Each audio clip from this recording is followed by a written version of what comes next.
Assalamualaikum warahmatullahi wabarakatuh. Nama saya Ngaji Hafin Yaakob dan nombor matrik saya A214750 dan saya merupakan seorang ahli kumpulan yang bersama dengan Nur Sabrina dan Iman Nazrin. Baiklah, pada hari ini saya akan membentangkan artikel yang bertajuk Abu Al-Hasan Asy'ari, Mujadid Ilmu Kalam, yang ditulis oleh Dr. Wan Hassan Khairudin pada tahun 2017. Daripada artikel ini, penulis menjelaskan mengapa Abu Al-Hasan Asy'ari dianggap sebagai tokoh yang menghidupkan semula ilmu kalam dan mengapa sumbangan beliau masih penting sehingga hari ini. Sebelum kita masuk kepada isi utama, saya nak perkenalkan dahulu siapakah Abu Al-Hasan Asy'ari.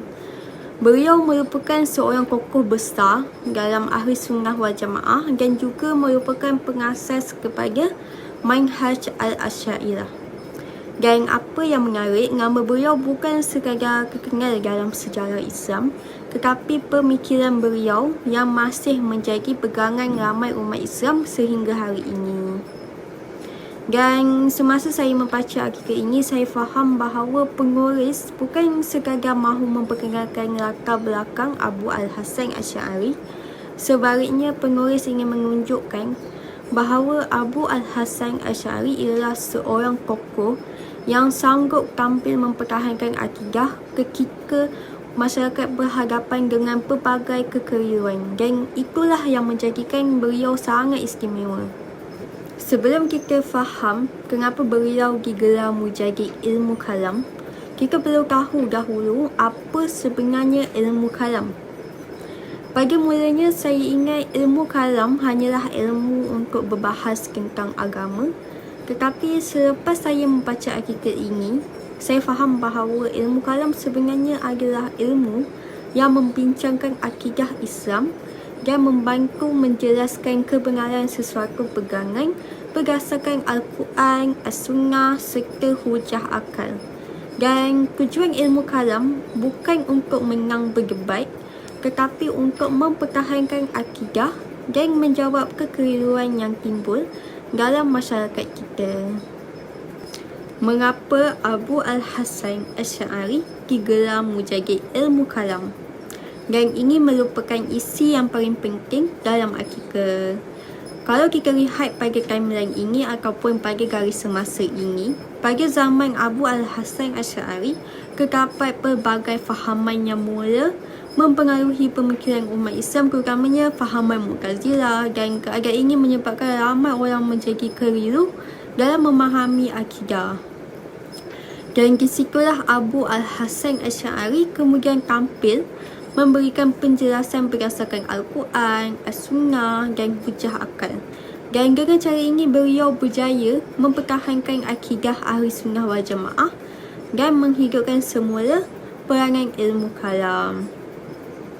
Dan sebab itulah beliau dikenali sebagai Mujadid Ilmu Kalam, iaitu tokoh yang memperbaharui dan mengukuhkan semula disiplin ilmu tersebut. Dan kalau kita kaitkan dengan keadaan sekarang, saya rasa situasi ini masih berlaku. Hari ini kita boleh lihat berbagai pandangan yang tentang agama di media sosial seperti TikTok, Facebook, Instagram atau YouTube dan sebagainya.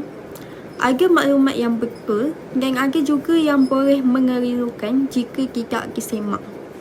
Jadi, pendekatan Abu Al-Hasan Asy'ari mengajar kita supaya tidak mudah menerima sesuatu tanpa melihat dalil dan penjelasan yang sahih. Dan pada pendapat saya, inilah sebab mengapa pemikiran beliau masih relevan sehingga hari ini. Antara sumbangan terbesar Abu Al-Hasan Asy'ari ialah memperkukuhkan akidah Ahli Sunnah wal Jamaah dan menjadikan ilmu kalam sebagai satu medium untuk mempertahankan akidah Islam. Selain itu, pemikiran beliau menjadi asas kepada perkembangan mazhab Al-Asy'ariyah yang masih menjadi rujukan ramai ulama sehingga hari ini. Dan bagi saya, ini menunjukkan bahawa Ilmu yang dibawa oleh Abu Al-Hasan Asy'ari bukan sekadar sesuai pada zamannya, tetapi masih boleh dijadikan panduan dalam menghadapi berbagai cabaran pemikiran moden pada masa yang akan datang. Sebagai kesimpulan, artikel ini berjaya menunjukkan bahawa Abu Al-Hasan Al-Asy'ari bukan sekadar seorang tokoh sejarah Islam, tetapi merupakan seorang ulama yang memberikan kesan besar kepada perkembangan akidah Islam. Dan daripada pembacaan artikel ini, saya dapat memahami bahawa ilmu kalam bukan sekadar ilmu yang dipelajari di universiti. Sebaliknya, ia membantu ramai umat Islam untuk memahami, mempertahankan dan menjelaskan akidah Islam dengan cara yang betul dan sahih. Oleh itu, saya berpendapat bahawa gelaran Mujahid Ilmu Kalam memang sangat sesuai diberikan kepada Abu Al-Hasan Asy'ari kerana jasa dan sumbangan beliau yang masih dirasai sehingga hari ini. Itu saja daripada saya. Sekian, wabillahi taufiq wal hidayah. Wassalamualaikum warahmatullahi wabarakatuh. Sekian, terima kasih. Assalamualaikum warahmatullahi wabarakatuh. Saya Iqmah Nazrin. Hari ini saya akan membentangkan tentang hakikat ilmu kalam. Takrif pertama yang dikemukakan ialah Imam Abu Hanifah, iaitu Fiqh Al-Akbar. Ada 4 perkara yang perlu diperhatikan bahawa ia mengangkat kedudukan ilmu yang mengkaji hukum-hukum syarak yang berkaitan dengan masalah pegangan akidah. Takrif ini juga membezakan antara dua ilmu Fiqh Al-Akbar dan Fiqh berdasarkan perbezaan tabiat hukum hakam syarak yang merupakan skop perbahasan bagi kedua-dua ilmu ini. Ketiga, prinsip-prinsip akidah dan hukum-hukum farak yang bersifat amali hendaklah didirikan atas dalil yang benar. Last sekali, ia dilihat dari sudut tabiat hukum hakam syarak dengan satu pemerhatian bahawa takrif ini telah mempengaruhi ulama-ulama yang terkemudian. Takrif kedua pula ialah oleh Abu Anas Al-Farabi, mengatakan bahawa kalam menjadikan manusia mampu untuk mendokong pandangan dan perbuatan tertentu yang ditegaskan oleh Allah, pada masa yang sama membuktikan kepalsuan aliran yang menyalahinya. Baginya, takrif ini walaupun menyamai takrif sebelumnya, tapi perbezaannya ialah hukum yang dikaji dalam kedua-dua ilmu itu berbentuk teori atau amali, tetapi berdasarkan tujuan pengkajian. Kalau untuk keluarkan hukum baru, ia adalah fiqh, tapi untuk memperkukuhkan hukum asal dengan dalil yang baru, maka ia adalah kalam. Tiga pula ialah daripada Imam Al-Ghazali. Beliau adalah lebih kritis, yang mana aspek faktor-faktor kemunculannya serta perkembangannya dari membela akidah dan menolak segala kekeliruan sekitarnya, sehingga lahir satu pengkajian menyeluruh tentang kewujudan demi tujuan menjaga akidah dan sekaligus membentengkannya dari aspek peranannya sebagai pembela akidah dan bukan untuk melahirkan akidah ataupun menguatkannya. Tetapi apa yang menarik di sini ialah dia membicarakan kalam ni as satu fenomena sunni, sedangkan kalam ni adalah pelbagai aliran usaha ilmiah yang matlamatnya bukan sahaja mengawasi akidah as-sunnah dan menjaganya dari penyelewengan golongan yang sesat. 4 pula untuk kurun ke-7 hingga kurun ke-9 Hijrah. Nombor 1, Al-Baidawi Asy'ari mengatakan ilmu kalam ialah ilmu yang mana manusia mampu dengannya untuk menetapkan pegangan-pegangan keagamaan dengan mengemukakan hujah ke atasnya dan menolak kesamaran daripadanya. Seterusnya, Al-Iji mengatakan ilmu yang mana seseorang tu mampu menetapkan akidah keagamaan dengan mengemukakan hujah-hujah menolak kesamaran-kesamaran. 3, Al-Jurjani pula menambah dan memperjelaskan lagi takrifnya dengan membandingkan antara fiqh dan kalam dari satu sudut dan di antara kalam dan falsafah dari sudut yang lain. Di Ibnu Khaldun, dia berkata ilmu yang mengandungi penghujahan tentang pegangan keimanan berdasarkan dalil-dalil akal dan penyangkalan ke atas golongan yang menyeleweng dalam hal akidah. Seterusnya, last sekali takrif kelima ni kurun ke-14 Hijrah daripada Syekh Muhammad Abduh. Ini ilmu yang mengkaji persoalan wujud Allah dan segala sifat wajib, sifat harus, sifat yang wajib dinafikan, dan juga berkaitan para Rasul, sifat wajib, sifat harus kepada mereka dan sifat yang ditegah dari dikaitkan dengan para Rasul.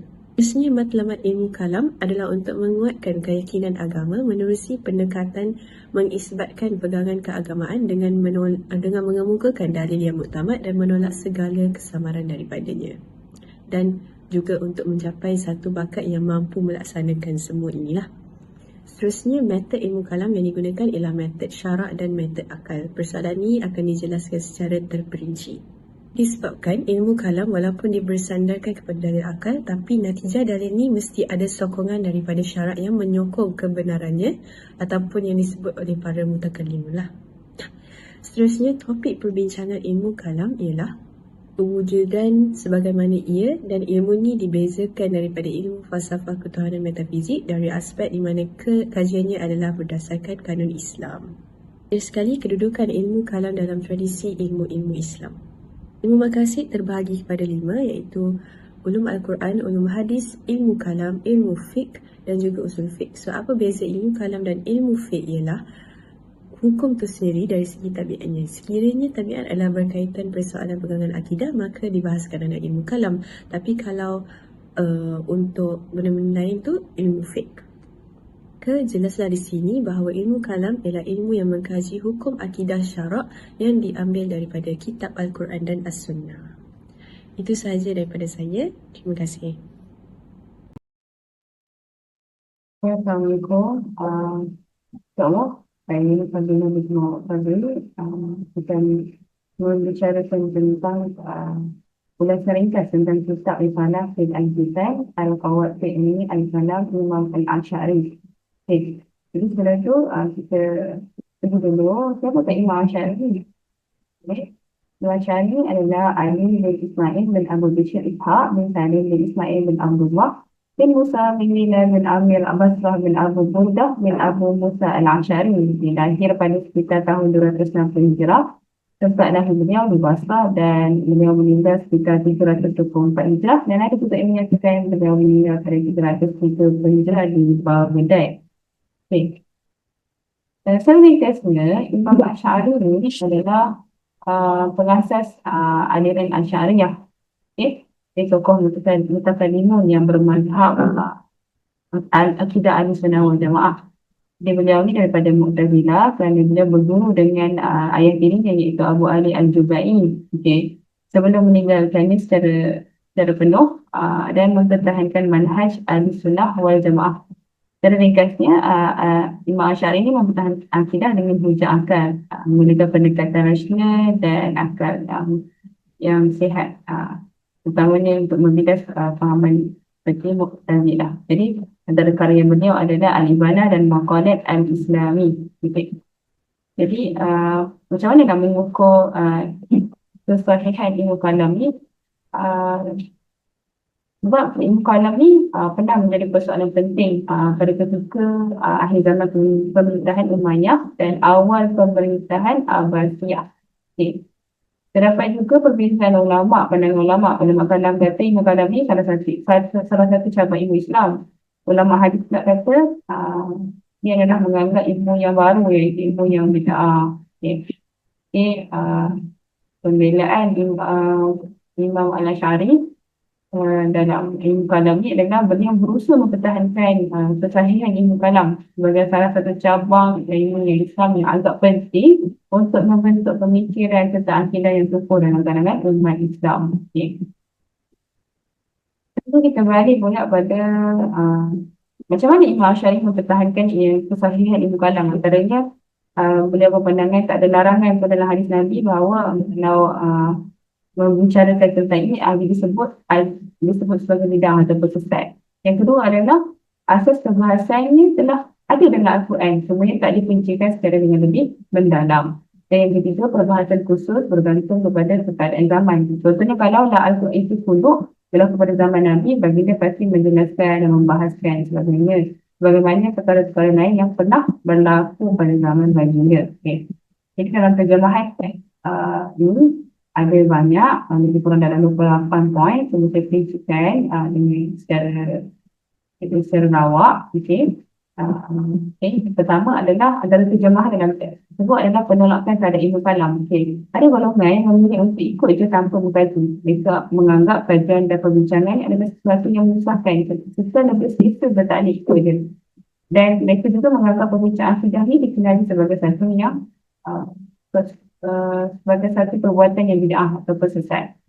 Mereka menolak perbincangan tentang tauhid, sifat Allah dan persoalan seperti gerakan diam, musim, sebagainya, kerana menganggap tidak pernah dibincangkan oleh Nabi dan orang-orang yang terdahulu lah. Okay. Dan yang kelima, ada juga satu penentangan, hujah penentangan yang berpandangan bahawa Nabi dan sahabat tak pernah bincang pun ilmu kalam ni macam contohnya musim, arad. Jadi ini adalah sebagai satu bid'ah besar yang sebenarnya yang tadi setelah saya ulaskan. Jadi sama ada mereka tahu ataupun tahu tapi diam ataupun mereka tak tahu langsung, dua-dua bermakna kita patut tinggalkan perbincangan tersebut. Itu dalam mereka kata. Dan Syekh Abu Hassan ada membidas penentangan hujah mereka itu dengan mengatakan bahawa Nabi pun tak pernah kata orang yang bincang perkara itu adalah sesat. Bahkan golongan yang hukum sesat itu sendiri yang sebenarnya bid'ah sebab dicipta hukum yang sebenarnya tak disebut pun di dalam syariat ya. Dan yang kedua adalah jawapan Syekh Abu Hassan yang mengatakan bahawa Nabi dan ulama sendiri tahu hakikat perkara tersebut, cuma tak dijelaskan secara lebih terperinci sebab secara asasnya dalam Al-Quran dan Sunnah telah pun disebut. Lagi.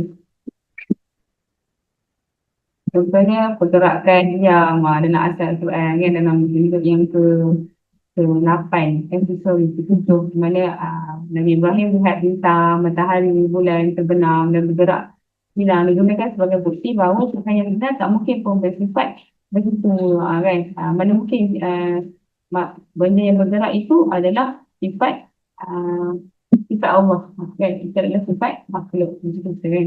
Okay.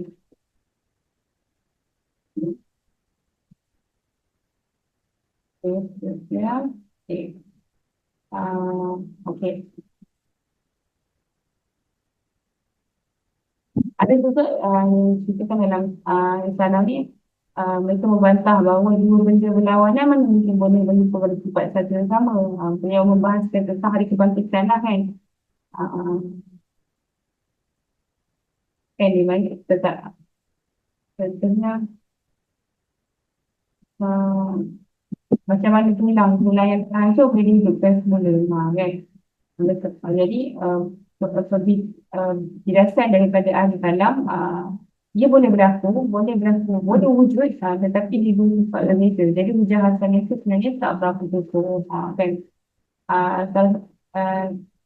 Bukan juga lain daripada Al-Quran. Contoh, Allah boleh bagi api panas dan kering. Tak boleh turun daripada kayu api yang dan kering, pokok hijau yang basah. Contohnya daripada surah Yasin kan. Auzubillahi minasyaitonir rajim. Allazi ja'ala lakum minasy-syajaril akhdari naran fa idza antum minhu tuqidun. Yang menjadikan untukmu api daripada pohon kayu yang hijau basah, tiba-tiba kamu menyalakan api dengan dia. Okey. Dan katanya sifat berlawanan boleh bersatu dalam satu ciptaan. Maka jika Allah mampu cipta manusia kali pertama, senang je nak cipta kali kedua, kali ketiga kan. So hari kebangkitan pasti akan berlaku. Okay. Terusnya, terakhir. Okay. Secara penutupnya, penjabahan risalah ini menunjukkan Imam Al-Syari dia bukan bekerja sembrono kan, tetapi menggunakan dalil Al-Quran dan As-Sunnah. Nak membuktikan bahawa ilmu kalam ni bukanlah ilmu yang baru, ilmu yang bid'ah atau sesat. Sebaliknya ia merupakan lanjutan logik akal daripada apa yang telah diajarkan dalam wahyu. Karya ini merupakan satu asas pentinglah bagi memahami metodologi pemikiran mazhab Asy'ari, iaitu salah satu akidah pegangan ahli sunnah wal jamaah. Jadi berdasarkan kita selusuri risalah ini, sebenarnya ia mengajar kita tentang bagaimana untuk menggunakan akal, tapi mestilah dipandu dengan wahyu kan, supaya kita dapat mencapai cabaran-cabaran akidah zaman moden dengan lebih baik lah kan, supaya dapat menyelesaikan fahaman sebenarnya perlu kan yang diterima di sisinya. Allah Alam. Aku di qauli hadza wa astaghfirullah li wa lakum. Assalamualaikum warahmatullahi wabarakatuh.